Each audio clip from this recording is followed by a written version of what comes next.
एउटा भनाइ छ नि गड्स प्लान भनेर, सेम त्यस्तै गरी यहाँनिर अर्जेन्टिना फाइनलमा पुगिसकेको छ फिफा वर्ल्ड कपको सेकेन्ड टाइम। अब लियोनल मेसीको यो थर्ड वर्ल्ड कप फाइनल हुनेछ। कयौं हारपछि वर्ल्ड कप फाइनल हारेको छ 2014मा। कोपा अमेरिकाको त के कुरा गर्नु, इन्टरनेसनल फेलियर भन्थे मेसीलाई। पहिला ट्रोल गर्थे मेसीलाई, ट्रोल।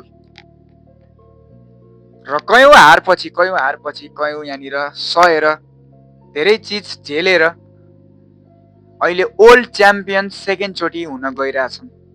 स्पेनको अगेन्स्ट छ, यो इजी हुनेवाला छैन मेसीलाई पनि। तर बार्सिलोना फ्यान्स एकदम खुसी छन् है। बार्सिलोना फ्यान्सहरूलाई जसले जिते नि जसले हारे नि केही हुनेवाला छैन। अलरेडी बार्सिलोना टिम फाइनलमा गइसकेको छ। स्पेन जिते पनि केही छैन उनीहरूलाई। यहाँनिर एउटा फोटो जुन अहिले तपाईहरूले देख्न सक्नुहुन्छ, यो फोटो देखेर बार्सिलोना फ्यान्सहरूको मन एकदमै राम्रो, आनन्द, शान्त हुन्छ। किनभने यो फोटोमा लियोनल मेसीले लमिन यामाललाई सायद 1-2 वर्ष, कति वर्ष हो, 1 वर्षको त लाग्दैन, यो हेर्दाखेरि 6 महिनाको जस्तो बच्चा छ है यामालको फोटो। 6 महिना हुँदाखेरि कस्तो लाग्छ सायद। त्यो बेला मेसीले नुहाइदिरहेको हुन्छ सायद। यो युनाइटेड अर्गनाइजेसनबाट के त्यस्तै क्याम्पेन चलाएको थियो सायद त्यो बेला यहाँनिर यामाल परेको हुन्छन्। अब 17-18 वर्षपछि आफ्नै आइडलको अगेन्स्ट खेल्न गइरहेछन् वर्ल्ड कप फाइनलमा, जसले नुहाइदियो। King versus the rising prince. यो एकदमै मजा आउने एउटा गेम हो, हेर्दाखेरि पनि रमाइलो लाग्ने। आफ्नो राजालाई, बार्सिलोनाको राजा, अर्जेन्टिनाको नि राजा, यहाँनिर इतिहास बनाउने मौका छ यामाललाई पनि। राजाको सिंहासनमा आफू बस्ने, स्वयं राजालाई हराएर एउटा यो मौका हो यामाललाई पनि। सो लियोनल मेसीको कुरा गर्ने हो भने यस स्टिल पनि यहाँनिर robbery, FIFA boy, FIFA princess, के नाम राखेको छ। तर कसैले अहिलेसम्म मेसीको ब्याकग्राउन्ड हेरेछ, मेसीको स्ट्रगल लाइफ हेरेको छ कसैले? सबैजनाले मेसीको सक्सेस मात्र देखाएको छन् होइन। मेसीले यहाँनिर ट्रफी जिते मात्रै देखाएको छ, मेसीले गोल हानेको मात्रै देखाएको छ। तर मेसीले यहाँनिर हारेको कसैले देखाएको छ? मेसीको यहाँनिर स्ट्रगल कसैले देखाएको छ?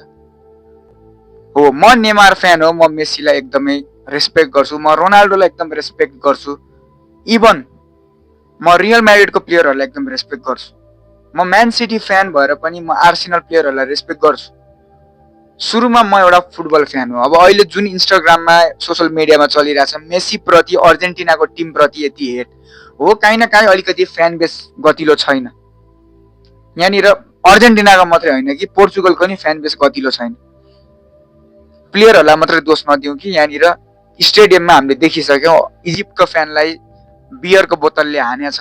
एउटा प्लेयरलाई इम्प्याक्ट पर्छ क्या एउटा फ्यानले गरेर। अब यहाँनिर लियोनल मेसीको कुरा गर्ने हो भने कोपा अमेरिकाको कुरा गरौँ सुरुमा। 2007मा ब्राजिलसँग 3-0ले हारेका छन्। त्यसपछि 2015मा यहाँनिर चिल्लीसँग 4-1 पेनाल्टीमा हारेको छ। त्यसै गरी कोपा अमेरिका पनि यहाँनिर फेरि अर्को गेममा 4-2ले पेनाल्टीमा हारेछ मेसीले। 3 चोटि कोपा अमेरिका हारेछ है मेसीले। मजाक बनाएछन्। एकचोटि 2014मा फिफा वर्ल्ड कप फाइनलमा पुगेर हारेछ, त्यहाँ पनि मजाक बनाएछन्। अनि 2021 पछि मेसीको यहाँबाट बल्ल जिन्दगीमा त्यत्रो हार खाएपछि, जिन्दगीमा धेरै कुरा झेलेर, धेरै कुरा चेतेर पहिलाको म्याच जति पनि मेसीले हारेछ नि, त्यो हारेको भन्न मिल्दैन। सो त्यो भगवानको एउटा एक्जाम हो, भगवानले लिएको एउटा परीक्षा हो। मेसी त्यो हारेको भन्न मिल्दैन। धैर्यता राख्छ मेसीले, एकदम कन्सिस्टेन्ट छ यो मान्छे। त्यो भगवानले टेस्ट गरे हो होइन, भित्रको भगवानले हेरेछ सबैलाई। सेम लियोनल मेसीको त्यहाँनिर स्ट्रगलको दिनहरू सायद कसैले नबिर्स्यो। मेसीले जितेको मात्र नहेर कि उसको होल ब्याकग्राउन्ड नै हेर, एकचोटि उसको लाइफ करियरको स्ट्याट्स हेर। 2021मा कोपा अमेरिका ब्राजिललाई हराए होइन, ब्राजिलको अगेन्स्ट 1-0ले जितेर। त्यहाँनिर नेमारले नि एकदम राम्रो खेले हो, तर मेसीले त्यो डिजर्भ गर्थ्यो, मेसीले जित्यो। 2024मा यहाँनिर फेरि अर्को कोपा अमेरिका जिते। 2022मा फिफा वर्ल्ड कप स्टिल हामी सबैलाई थाहा छ 2022 अर्जेन्टिना फ्यान्सहरूको लागि एउटा मेमोरेबल नाइट फेरि यो पालि पनि हुन सक्छ। यहाँनिर धेरैले मेस्सीको यहाँनिर नाना थरी नाम राखेको छ, तर यो कुरा कसैले देखाएको छैन लियोनल मेस्सीको। भिलेन बनाइदिएछ, भिलेन होइन, भिलेन बनाइदिएछ मेस्सीलाई कोही कोही फ्यान बेसले। So please stop doing this होइन। अब लास्ट डान्स हो सबै गोटहरूको, लगभग सक्यो अब त भन्दा नि हुन्छ होइन, सकिसक्यो। क्लबबाट खेल्छन्, अलि यस्ता सानो सानो क्लबहरूबाट खेल्छन् ठुलो प्लेयरहरू। We will not see in national team, लेजेन्ड्सहरूलाई देखिँदैन अब। सो आई डोन्ट केयर जसले जिते पनि, डिजर्भिङ भनेको बोथ टिम होइन। लास्ट डान्स हो मेस्सीको, 2टा वर्ल्ड कप हुन्छ। सो सुपर ब्यालेन्डोरमा सायद नोमिनेट हुन्छन् अब लियोनल मेस्सी चाँडै। नाम त लियोनल मेस्सीको अलरेडी होइन, ब्यालेन्डोर ऱ्याङ्किङ पनि अब हल्का तलमाथि भइसकेको छ होइन। यो बारेमा नि म भिडियो बनाउँछु। Thanks for watching.